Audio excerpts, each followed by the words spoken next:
A former multiple-term congresswoman from Georgia, Cynthia McKinney has never backed down from political controversy.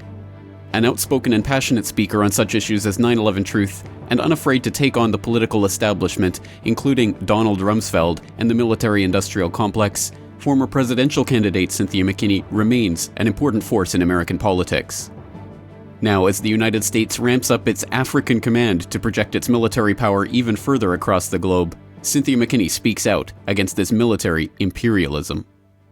This is your GRTV feature interview with your host James Corbett and our special guest, Cynthia McKinney. Cynthia McKinney, today I want to talk about AFRICOM, the United States African Command, which was set up back in 2007 ostensibly to further security cooperation between the United States of America and the continent of Africa. But I think anyone who's seen the way that cooperation has played out over the last few years knows that that really is not the ultimate motive behind the setting up of AFRICOM. So what is your take on why AFRICOM was established and what its real purpose is?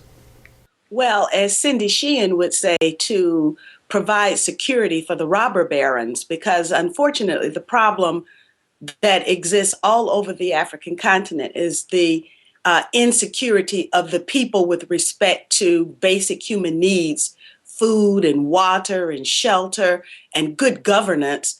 And instead, you've got the particular individuals who are able to wield power in Western capitals, including Washington, D.C., who are able to go in and steal the resources that ought to really accrue to the people of those countries or of that continent. So here we have a situation where the public is told one thing, and unfortunately, the reality is quite a different matter.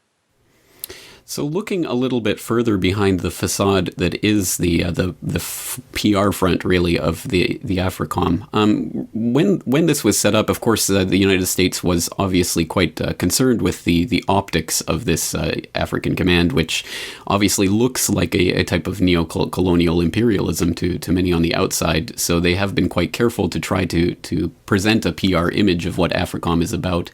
But of course, we know fundamentally it's about securing African resources in a struggle that's going on right now, for example, against China, which is also very keen on Africa's resources. So what can you say about that type of struggle that's taking place right now and how that's really shaped AFRICOM's policies? Well, there was a time when Africa completely was in the sway of the European capitals. And thank goodness, because of the rise of other countries, the Soviet Union at that time, China, the non-aligned movement, countries that became known as countries of le tiers-monde, le third world, the liberation, the force for liberation and freedom, the rhetoric of the West of making the world safe for democracy or fighting the last war. Well, that was not lost on Africans who also wanted democracy. They wanted their share of no more war, no more conflict, but they were willing to fight for their freedom. And they did fight for their freedom. So much so that the colonial forces were forced to retreat. And what that left was the dominance, because of their lack of colonial history, of the Soviet Union, now Russia, and of China. They were able to make entrees because their history lacked that colonial exploitation on the continent.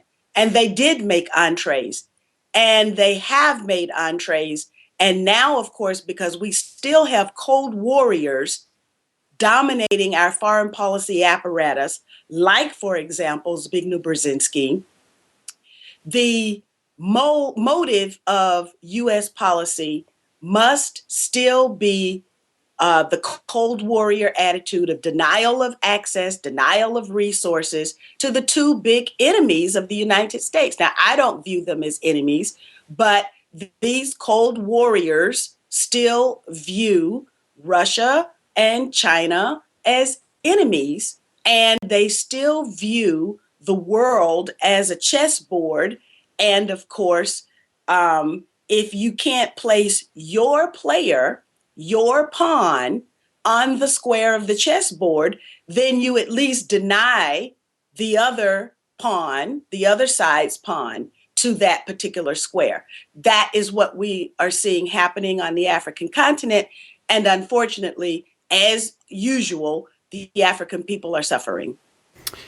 Unfortunately so, and I think that became particularly clear in the case of Libya, where, of course, Muammar Gaddafi was being quite vocal about his opposition to AFRICOM and its intentions on the African continent. So what can you tell us about Libya, its resources, and how it's been appropriated now by the NATO forces? Well, what we can say is what Mrs. Gaddafi has said. And I read an interview in which she said that had the Jamahiriya government said yes to an AFRICOM base in Libya, then none of this would have happened. I think that's very important because, of course, there were several initiatives that were going on, this Mediterranean initiative.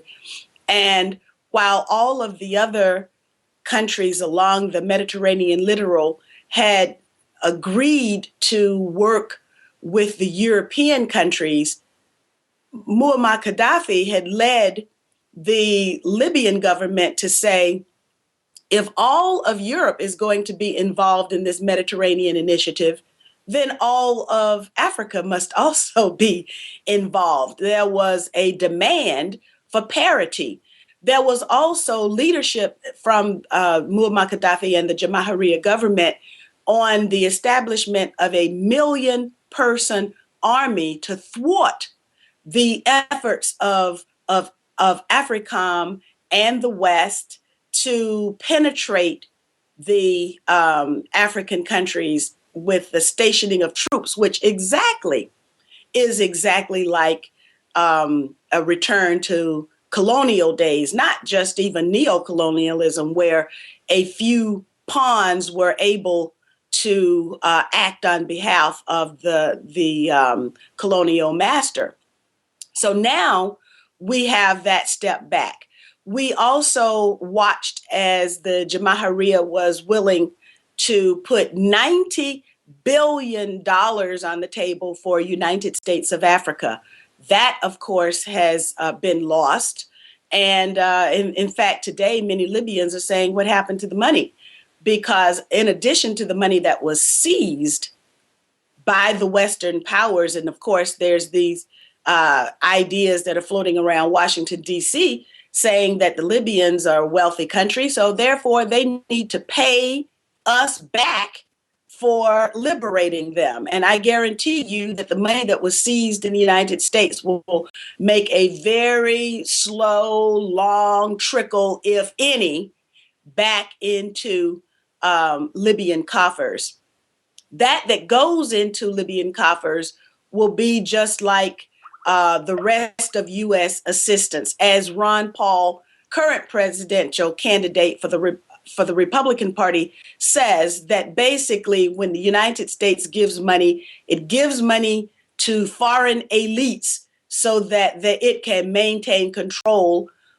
They can maintain whatever leverage and control they have over the governmental apparatus, such that this penetration and exploitation of resources on the cheap can be had. And rather than pay the going rate that would be established by those who sell, we have a buyer's market that allows countries like the United States, for example, with respect to Democratic Republic of Congo, to go in and just steal the coltan.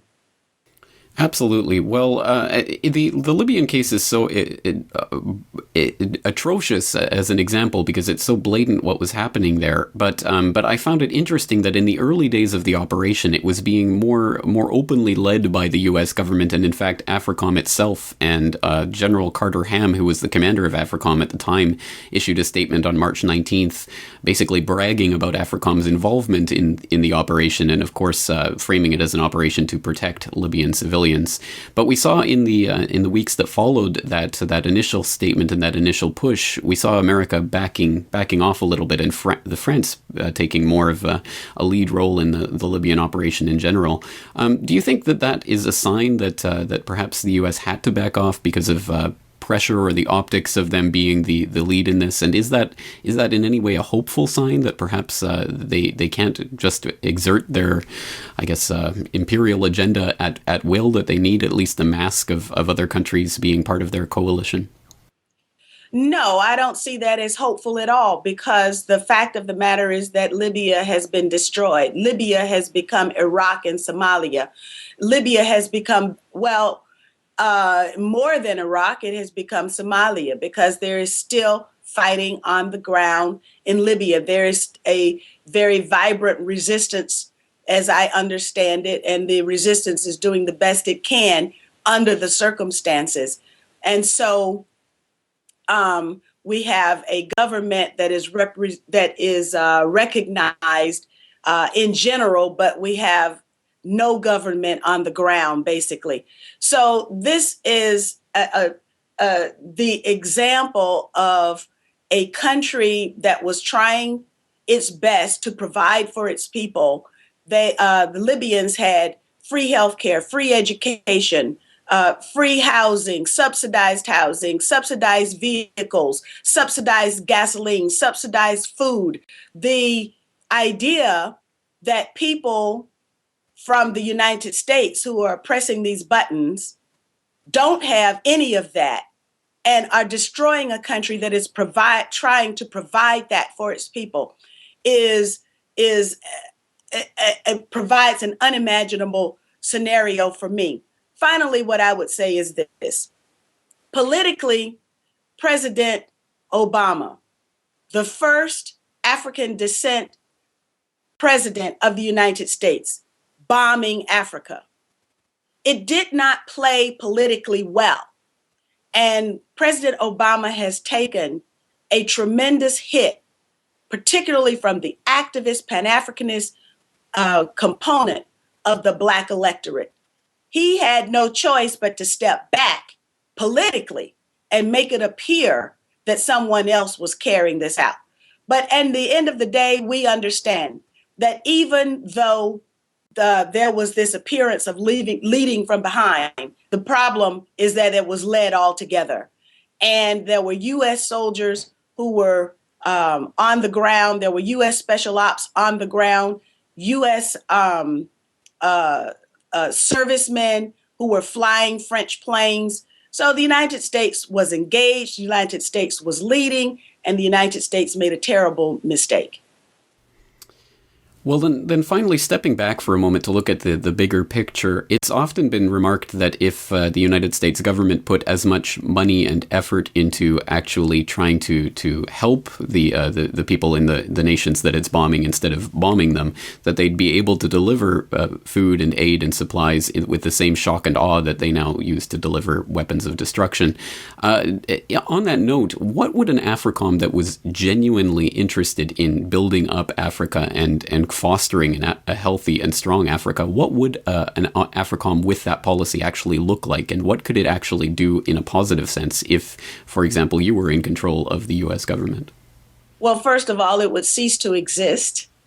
And we would have a very active and vibrant Peace Corps, because that's what it ought to look like, that you would have not an Africa command, a military command, but you would have an African civilian corps of people who are going there to do the things that Africans need done.